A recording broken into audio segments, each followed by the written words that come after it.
ಐಷಾರಾಮಿ ಎಂದರೇನು? ಇತ್ತೀಚಿನ ದಿನಗಳಲ್ಲಿ ಐಷಾರಾಮಿ ವ್ಯಾಖ್ಯವನ್ನು ಬದಲಾಯಿಸಲಾಗಿದೆ. 60ರ ದಶಕದಲ್ಲಿ ಕಾರು ಒಂದು ಐಷಾರಾಮಿಯಾಗಿತ್ತು. 70ರ ದಶಕದಲ್ಲಿ ದೂರದರ್ಶನವು ಒಂದು ಐಷಾರಾಮಿಯಾಗಿತ್ತು. 80ರ ದಶಕದಲ್ಲಿ ಟೆಲಿಫೋನ್ ಒಂದು ಐಷಾರಾಮಿಯಾಗಿತ್ತು. 90ರ ದಶಕದಲ್ಲಿ ಕಂಪ್ಯೂಟರ್ ಒಂದು ಐಷಾರಾಮಿ.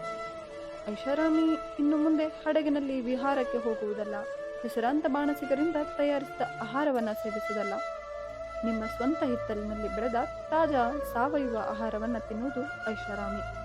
ಐಷಾರಾಮಿ ಎಂದರೆ ನಿಮ್ಮ ಮನೆಯಲ್ಲಿ ಎಲಿವೇಟರ್ ಇರುವುದಲ್ಲ.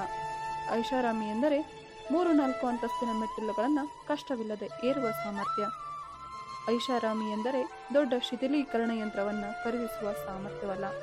ಯಾವ ಹೊತ್ತಿನ ಆಹಾರ ಆ ಹೊತ್ತಿಗೆ ಹೊಸದಾಗಿ ಅಡುಗೆ ಮಾಡಿ ದಿನಕ್ಕೆ 2-3 ಬಾರಿ ತಿನ್ನುವ ಸಾಮರ್ಥ್ಯ. ಐಷಾರಾಮಿ ಎಂದರೆ ಮನೆಯಲ್ಲಿ ಚಿತ್ರಮಂದಿರದ ವ್ಯವಸ್ಥೆಯನ್ನು ಹೊಂದುವುದು ಅಲ್ಲ ಮತ್ತು ಹಿಮಾಲಯದ ಅನ್ವೇಷಣೆ ಯಾತ್ರೆ ವೀಕ್ಷಿಸುವುದಲ್ಲ. ಐಷಾರಾಮಿ ಎಂದರೆ ಹಿಮಾಲಯದ ಅನ್ವೇಷಣೆ ಯಾತ್ರೆಯನ್ನು ಭೌತಿಕವಾಗಿ ಅನುಭವಿಸುವುದು. ಅಮೆರಿಕದ ಐಷಾರಾಮಿ ಆಸ್ಪತ್ರೆಯಿಂದ ಅತ್ಯಂತ ದುಬಾರಿ ಚಿಕಿತ್ಸೆ ಪಡೆಯುವುದಲ್ಲ. ಹಾಗಾದರೆ ಈಗ ಐಷಾರಾಮಿ ಎಂದರೇನು?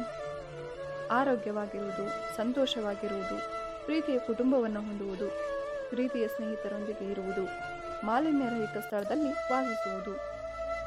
ಐಷಾರಾಮಿ ಎಂದರೆ ಶುದ್ಧ ಗಾಳಿ, ಶುದ್ಧ ನೀರು, ಸೂರ್ಯನ ಬೆಳಕು, ನಗು ಮತ್ತು ಈ ಎಲ್ಲ ಸಂಗತಿಗಳು ಅಪರೂಪವಾಗಿ ಮಾರ್ಪಟ್ಟಿವೆ ಮತ್ತು ಇವು ನಿಜವಾದ ಐಷಾರಾಮಿ. ಐಷಾರಾಮಿ ಜೀವನವನ್ನು ಹೊಂದಿರಿ.